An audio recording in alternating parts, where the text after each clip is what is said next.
Ninguém pensa quando tudo está bem. E nós precisamos, irmãos, para a gente melhorar, a gente tem que ser confrontado. Não pensa que Deus não vai te confrontar. Deus vai te confrontar. Mas Ele te confronta por amor. Não é porque Ele quer te punir, não. Até o confronto de Deus com a gente é por amor. Para ver como a gente reage.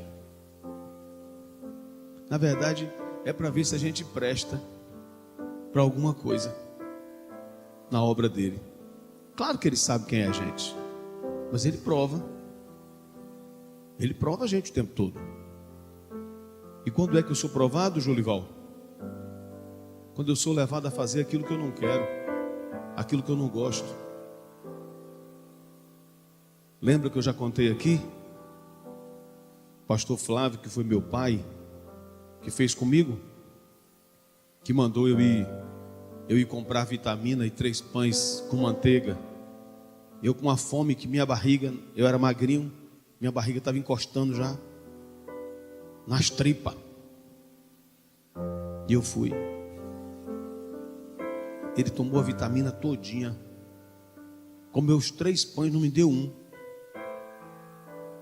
Eu não vou mentir que por dentro eu estava zangado. Rapaz, eu pensei que um fosse meu, pelo menos. O homem comeu os 3 pães, bebeu um copo de vitamina e não me deu nada.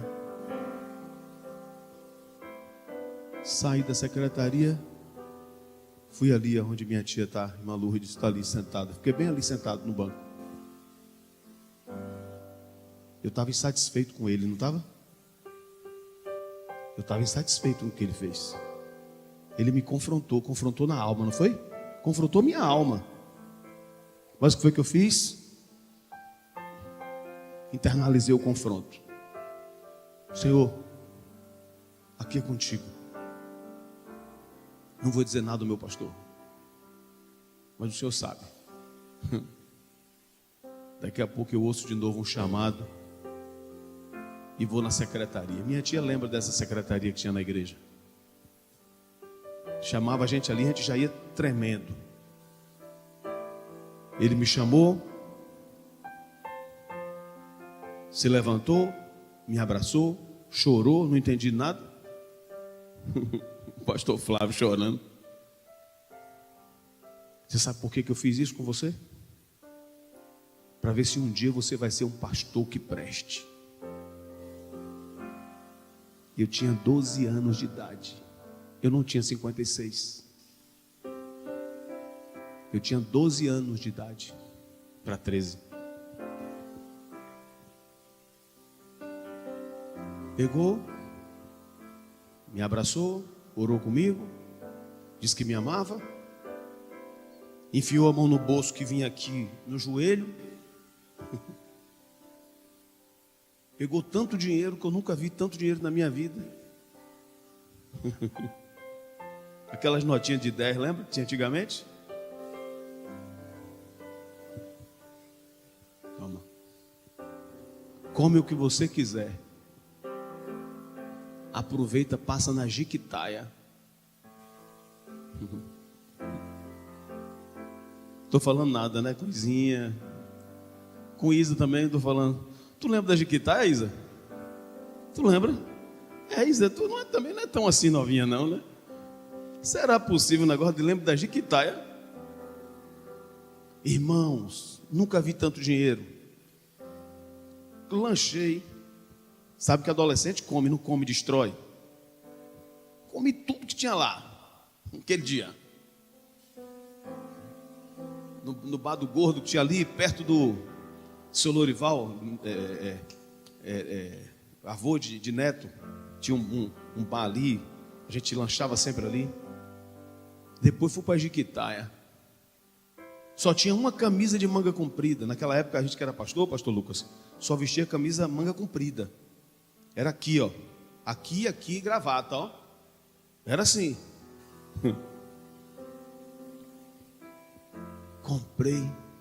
Ainda comprei pano.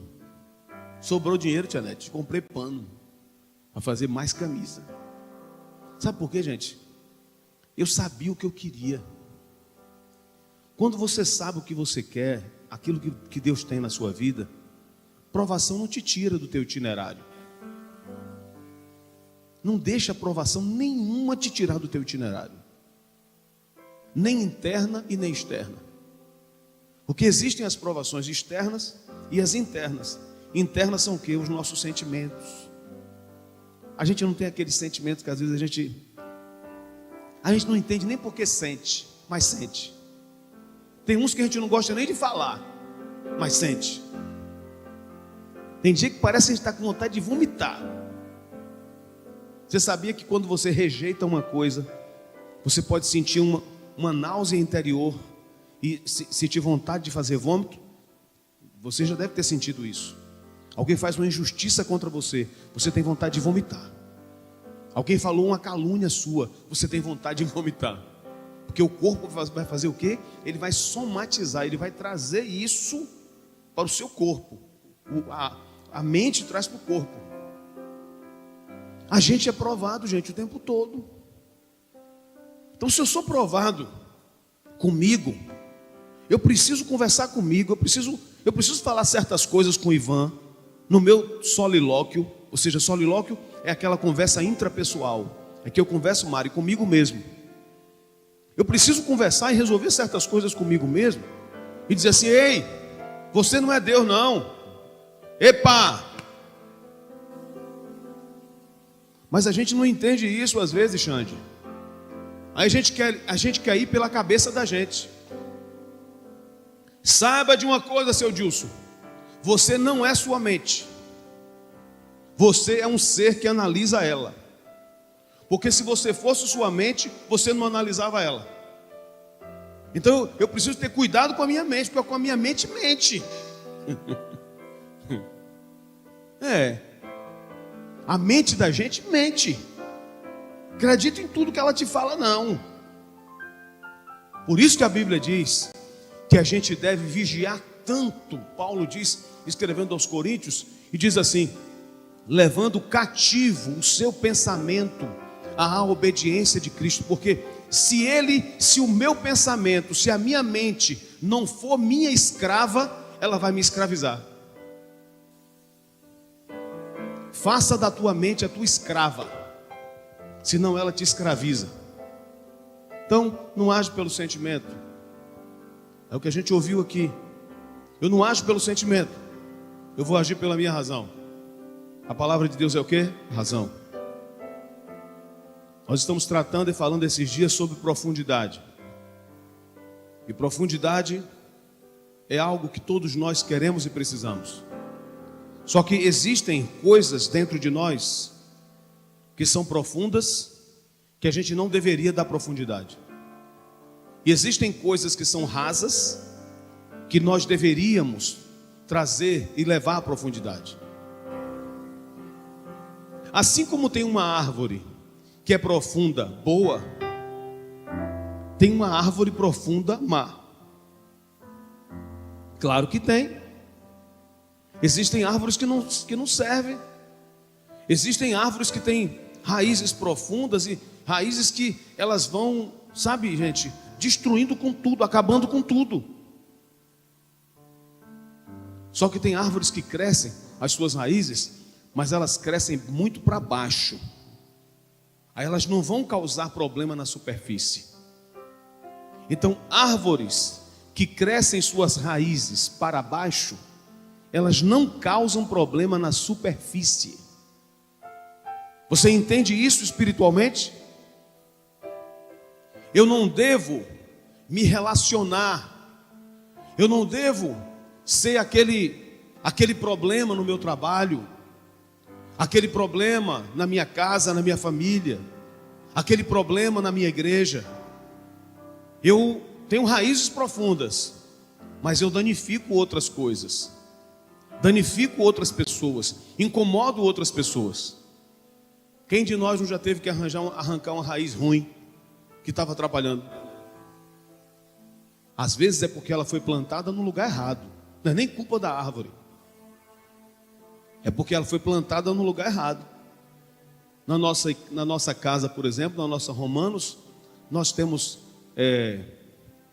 3 árvores, né? 3 palmeiras que foram plantadas ali, que de vez em quando elas começam a levantar o piso. Mas a culpa não é da palmeira. A culpa é que quem construiu a casa ali diz: eu vou aproveitar essa palmeira. Aproveitou, só que ali já era um habitat dela. Irmãos, nós somos como árvores. E há 2 passagens na Bíblia que nos compara a elas.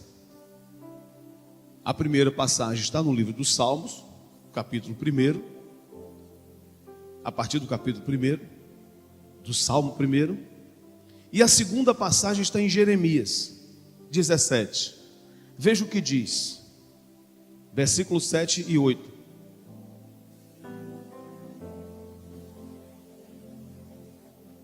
Bendito o homem.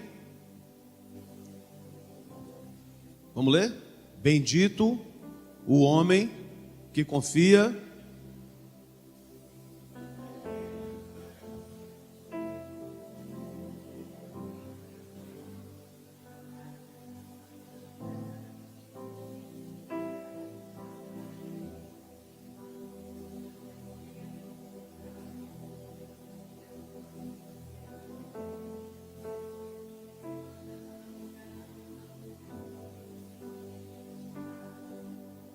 Isso aqui é demais, gente, né? Primeiro, o profeta Jeremias está falando que bendito é aquele que bendiz. É aquele bendito que alguém bendiz ele. Bendito o homem que confia no Senhor, ele irá bem. E cuja esperança é o Senhor. São 2 nutrientes que nós encontramos de alguém que tem característica de árvore de raiz profunda: a confiança e a esperança. A confiança, porque eu disse há pouco, é na confiança que eu me entrego, é na confiança que eu me envolvo. Quando eu não quero me envolver numa coisa, é porque eu não tenho confiança. Você conhece alguém que passa a perna nos outros? Já ouviu falar de alguém assim? É o chamado 171, estelionatário. Já ouviu falar de alguém assim? Você faria negócio com o estelionatário? Não. Mas um dia, quando você não conhecia, talvez algum deles tenha te enganado, tanto presencial quanto virtualmente. Você tenha sido enganado, caiu naquele golpe, achou aquela peça da internet. Olha que coisa linda, vou comprar 10, porque está baratinha. E depois golpe. Você, Elis faz isso, né? Vigia, varoa.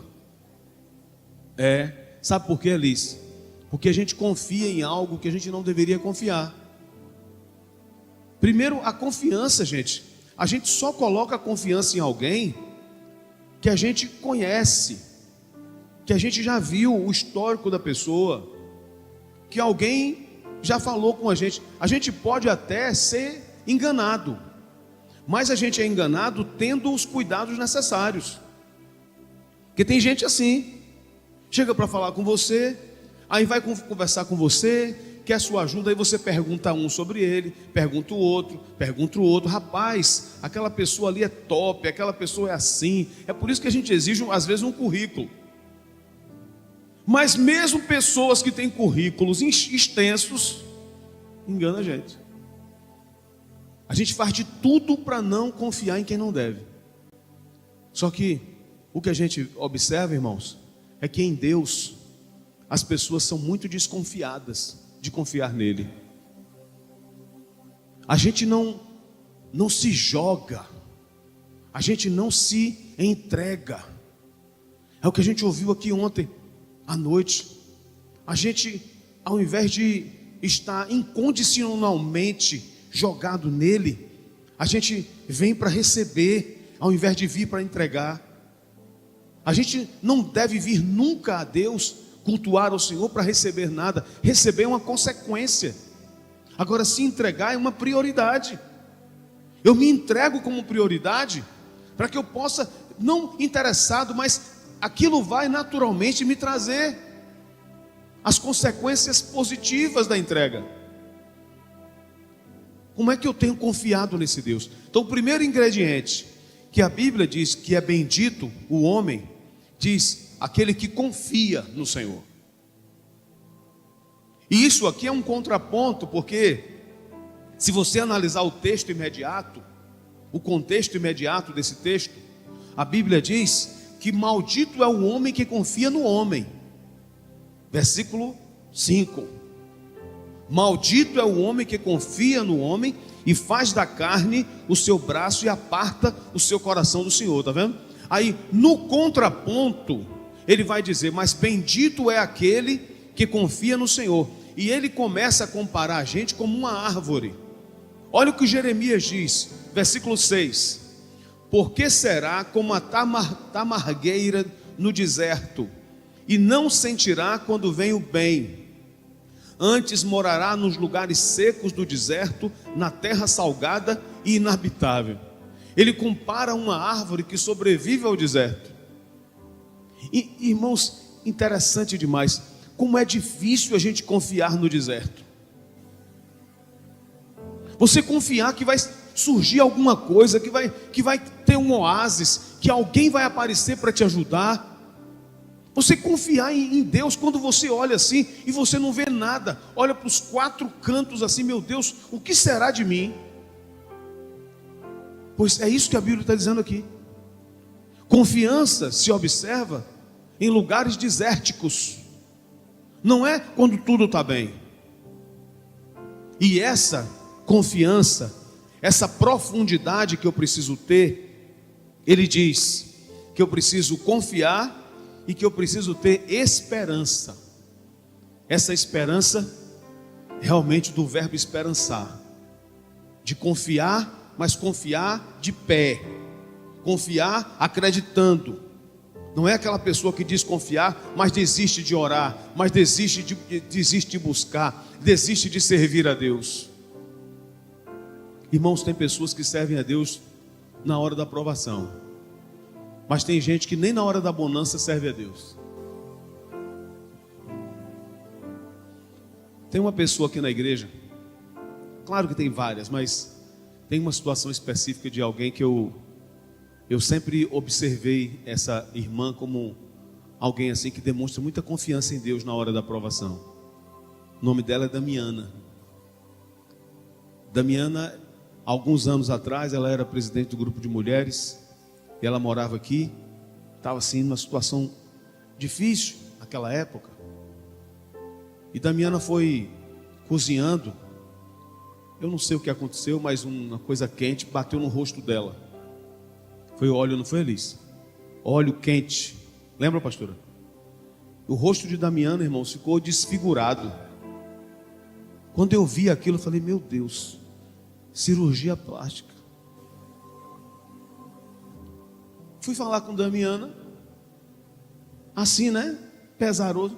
Nada, pastor, isso aqui é bobagem. Eu falei, bobagem. Oxe, em nome de Jesus, daqui a pouco eu já estou bem. Vim para a igreja, orava, com o rosto, irmão, desse lado aqui, ó, ficou todo assim, vermelho, bem vermelho, de queimado mesmo. Nunca deixou de fazer nada na igreja, irmãos. Você sabe que mulher é mais vaidosa, né? Nunca deixou. Olhe para Damiana. Veja. E isso aí, irmãos, foi poucos dias depois, viu? Pouco tempo depois, ela já estava de boa, como os jovens dizem. Já estava de boa. Imagine se ela chegasse, aconteceu isso, vou me esconder dentro de casa, não vou para a igreja. Por que Jesus fez isso? Eu nunca vi uma pessoa se dedicar tanto na hora da aprovação como ela se dedicou aquela vez. Nossa pastora aqui, vinha para a oração um dia, foi assaltada aqui, foi abordada por um assaltante, caiu, bateu a boca, quebrou o dente, chegou na igreja, e aí pastor, eu vim para a oração. Aí as mulheres disseram, pastor, a sua boca está sangrando. Não, mas eu vim para a oração, depois eu vou resolver isso aqui. Sabe o que é isso? Irmãos, eu sei que cada pessoa tem seu limiar de dor. E cada pessoa reage diferente. Mas uma coisa eu te digo: se a gente não servir a Deus nessa hora, é porque a gente não tem um amor incondicional. Você sabe por que elas fizeram isso? Eu estou dando o exemplo delas, mas tem muitos exemplos de nossas vidas. Porque ela sabe buscar os nutrientes lá embaixo, as raízes são profundas. Eu não vivo de superfície. Eu vivo dos nutrientes que eu tenho raízes profundas, que eu sou fincado aqui, nessa palavra. Jesus disse que as nossas raízes têm que ser profundas, quando ele disse e comparou a gente com uma alvenaria, que alguém cava bem fundo, e aquela alvenaria que é bem funda, ela não me faz abandonar a minha fé, nem negar a minha fé, na hora de uma provação, nem de coisas que eu vou passar na rua, e nem de coisas que eu venha passar por dentro, de nada, eu vou permanecer aqui fiel ao meu Deus. Mas eu chego às vezes na igreja, passei por Raul falou uma coisa que eu não gosto, acho que hoje não vou para a igreja não, porque Raul falou uma coisa que eu não gostei. Imagine se eu tivesse quebrado a boca depois de ter sido assaltado. Imagine se um tacho quente tivesse batido no meu rosto. Eu estou deixando de adorar o Senhor porque o irmão me falou uma coisa que eu não gostei. Raiz profunda. Quem tem raiz profunda, vem, o vento vem. Do lado aqui tem uma algaroba aqui, ó. Irmãos, já caiu foi árvore, viu? Todos esses anos que a gente está aqui, já caiu foi árvore. Aqui é o cantinho do seu Rufino, nosso vizinho aqui, que era nosso vizinho. Já caiu, ela está aí, ó. A raiz deve ser muito profunda. Como é que está o teu nível de profundidade diante desse Deus? Você está parecido com uma árvore profunda? Ou está parecido com uma mamona? Já viu mamona como é quando começa? Lá no sítio tem algumas assim que aparecem quando a gente pega assim, ó, vai tirando, não faz nem força, ela já vai saindo. Ivanzinho, Enzo, bota tudo para tirar quando tem lá. E tira e vai enchendo a mão, enchendo a mão, enchendo a mão. Sabe por quê? Não tem raiz. Você sabia que o inimigo às vezes ele quer arrancar a gente? Ele quer arrancar a gente de lugares que Deus botou? O inimigo quis me arrancar lá no início, quando eu ainda era um adolescente. Não, eu vou ficar aqui, vou permanecer na fé, não vou abandonar minha fé. 2 ingredientes: confiança e esperança. Eu preciso saber esperar o tempo de Deus, e esperar o tempo de Deus confiando. Por isso que a confiança vem antes. Eu vou esperar, mas eu vou esperar com confiança. Se Deus fizer, amém. Se Deus não fizer, amém sempre. Mas eu vou continuar esperando. Abraão não esperou assim, contra a esperança? Sadraque, Mesaque e Abdinego, nós ouvimos aqui ontem. Sadraque, Mesaque e Abdinego. Ó rei, se o nosso Deus quiser livrar, de boa. Mas se ele não quiser livrar, a gente não vai se prostrar diante da imagem não. Só pode mandar esquentar o tacho. Irmãos, a gente fala dessas coisas, dessa fé que as pessoas tinham na Bíblia, mas a gente precisa viver essa fé, gente. Sabe, Deus tá chamando a gente para viver a fé no dia de hoje. Sabe aquele dia, Edinho, que você de repente por alguma coisa, você se desentende com a sua esposa ou com um de seus filhos. Aí você fica triste. Qual é a primeira vontade que dá? Ficar no meu canto.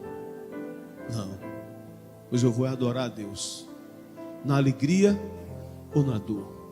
Estou triste, mas eu vou adorar mesmo assim. Aí Deus olha assim, aquele ali, ó, está adorando na profundidade.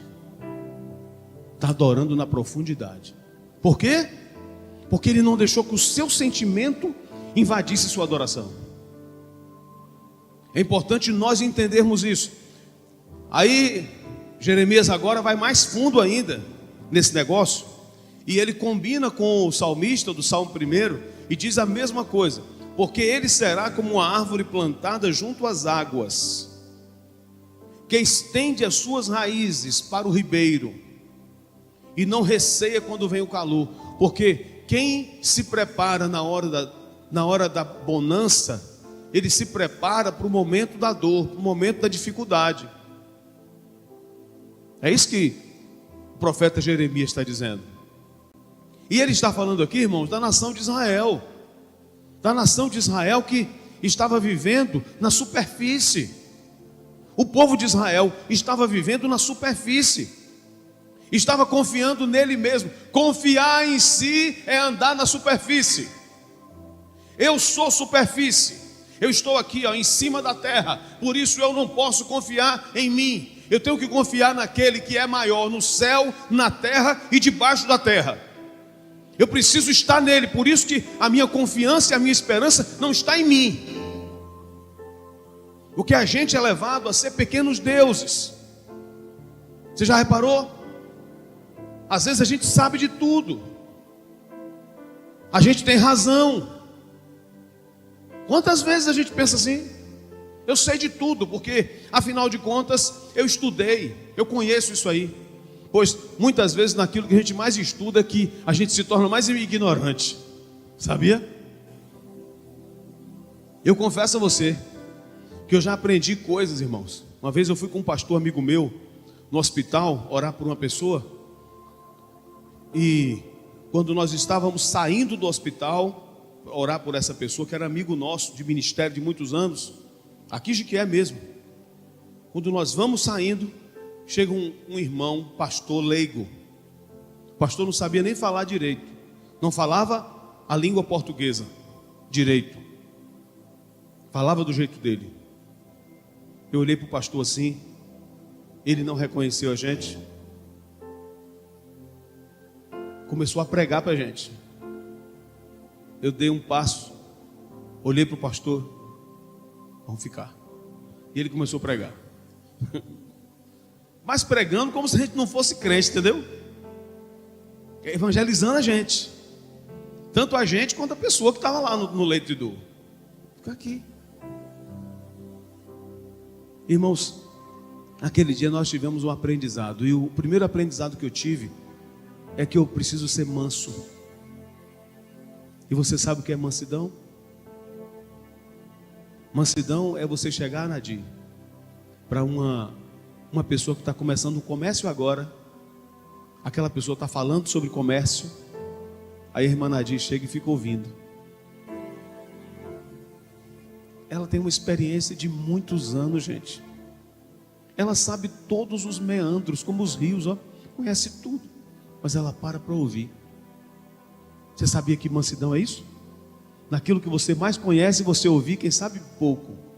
Mas você aprender com quem você pensa que nunca aprenderá? Aquele dia no hospital, a primeira coisa que Deus me mostrou foi isso. E depois eu falei com um pastor amigo meu, que tinha o mesmo tempo de ministério meu. Nós conversamos juntos no carro. Rapaz, como é bom a gente ouvir pessoas simples.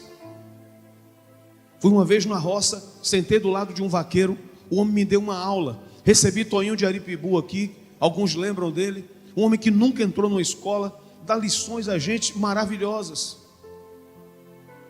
Então eu preciso entender que eu não sou, para que as minhas raízes sejam profundas. Porque se eu já tenho as minhas próprias raízes, Deus não vai fazer com que essas raízes venham crescer e serem fincadas.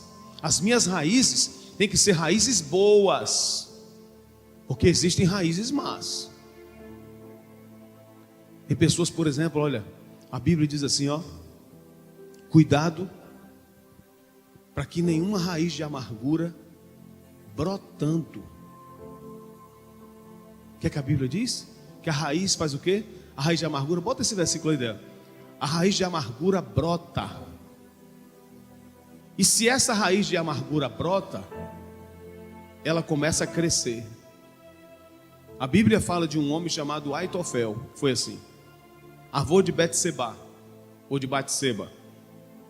Quando Davi adulterou com aquela mulher, com Betseba, Aitofel estava lá, avô dela, tio-avô. Aitofel viu tudo aquilo acontecer. E aconteceu o quê? Ele guardou no coração. Guardou aquilo. Se você quiser que uma árvore não cresça de novo, você precisa arrancar até as raízes. Não é assim? Porque raiz brota. Então, onde é que está essa raiz? Aí, Hebreus 12, 15, né? Tendo cuidado de que ninguém se prive de quê? Da graça de Deus. Está vendo?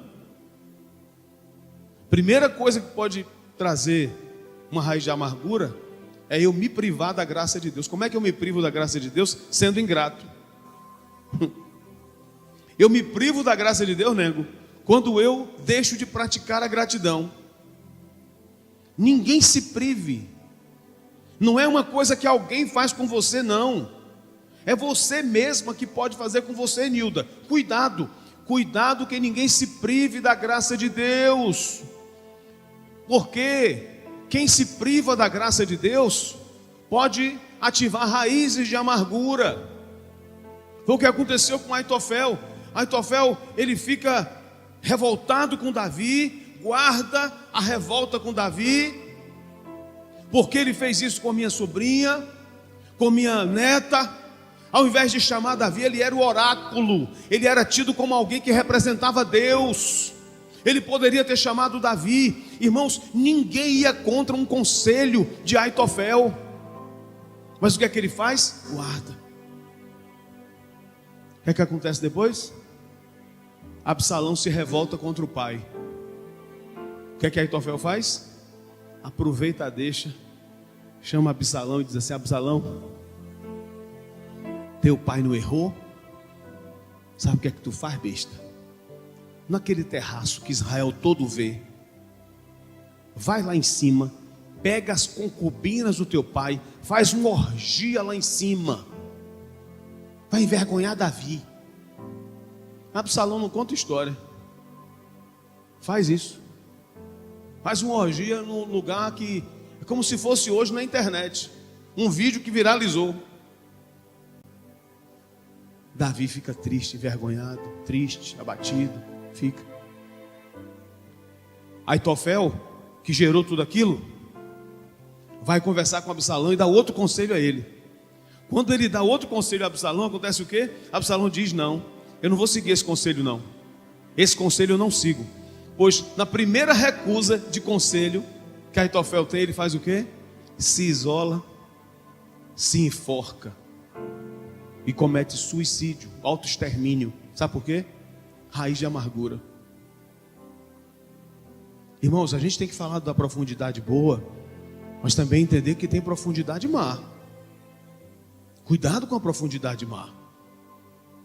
Na profundidade não tem só coisa boa não, tem coisa ruim também. Assim como eu devo priorizar e como eu devo exercitar a minha profundidade boa, eu preciso ter cuidado com essa profundidade má. Coisas que ficam ali. Sabe, gente? Você tem sua família, tem uma pessoa da sua família que você não fala há anos, porque fez alguma coisa contra você. Ah, pastor, você não sabe o que é aquela... Não importa, não é sobre o que a pessoa fez a mim, é sobre o que Deus fez por mim. A profundidade está em eu entender o meu Deus. O meu parente me ofendeu, eu não tenho problema nenhum de pedir perdão. Seu filho lhe ofendeu, você ofendeu seu filho, não tem problema nenhum de pedir perdão.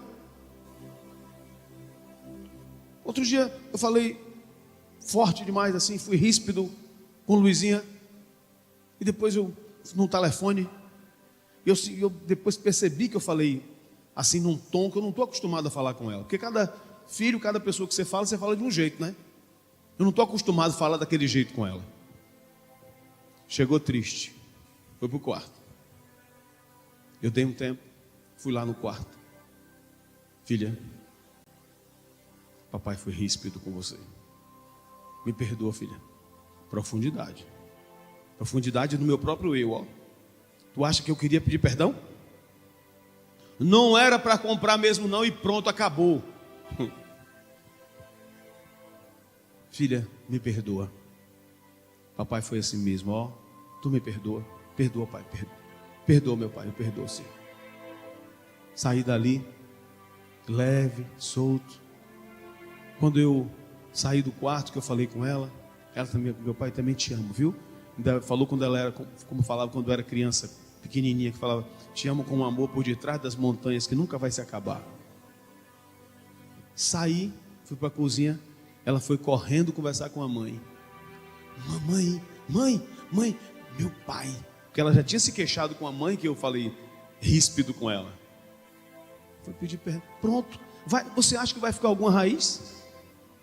Agora, ao invés de eu pedir perdão à minha filha, eu ficava com meu orgulho. Eu sou o pai, quem manda sou eu. Não deixo nem raiz nela, nem deixo em mim. Quem perde é quem? Satanás. Quem perde é o demônio. Você não tem adversário na sua família, não. Pode ter certeza disso. Você não tem adversário na sua família. O adversário nosso é o diabo. Então aquela pessoa que te ofendeu, aquela pessoa que falou alguma coisa contra você, aquela pessoa que há 10, 20, 30 anos atrás te ofendeu, você precisa resolver isso. Porque são raízes de amargura, são raízes que podem brotar. É um telefonema, gente. É uma conversa, gente. Você não precisa conviver com certas pessoas, mas tem o dever de, sabe, gente, de desdobrar a mangueira da sua existência para que a água passe. É que a gente só desdobra a mangueira quando está lavando o carro. Desdobra a mangueira quando está molhando o jardim. A gente vai lá e procura onde é que está a dobra, onde é que está a dobra, onde é que está a dobra. Pois eu pergunto, onde é que está a dobra na tua vida? E que precisa ser tirada. Raiz de amargura. Eu não vou confiar em mim. Por isso que a Bíblia começa dizendo, e Jeremias começa dizendo, maldito é o que confia em si. Não é só confiar, gente, de fazer coisas não. É acreditar em sua própria verdade. Colocar a sua verdade como absoluta. Nós não somos verdade absoluta. A verdade absoluta é essa verdade aqui, ó, a palavra de Deus. Quem é profundo, irmãos, está aqui, ó, nesse livro. Não é o que eu acho, não é o que eu estudei. Freud não explica, quem explica é a Bíblia. Quando eu entendo isso, eu passo a viver, como disse Paulo, não pela minha própria querência, pelo que eu quero, mas importa o que Deus quer na minha vida. Ele continua dizendo assim, enganoso é o coração mais do que todas as coisas, está vendo? Esse coração que ele está dizendo aqui é ó. Eu disse aqui esses dias, quando você foi fecundado o óvulo, o primeiro órgão que foi formado seu foi o seu coração. E a neurociência já sabe disso, que no coração existe consciência. Então a consciência principal não é aqui, é aqui. Isso é ciência, gente. Então, enganoso é o coração, desesperadamente. Está vendo que ele tem sentimento? Que ele sabe o que está fazendo? É desesperado. Desesperadamente o quê? Corrupto. Então não vou confiar nesse coração não. Eu vou confiar no que eu aprendi aqui da palavra de Deus e vou viver assim. Raízes profundas diante de Deus. As raízes que vierem dos meus sentimentos, eu abandono e coloco a minha vida todos os dias diante do Pai. Pai, se precisar pedir perdão, eu peço. E a gente não adianta, irmãos, viver como a gente ouviu aqui, emocionados não. Os que nascem emocionados morrem.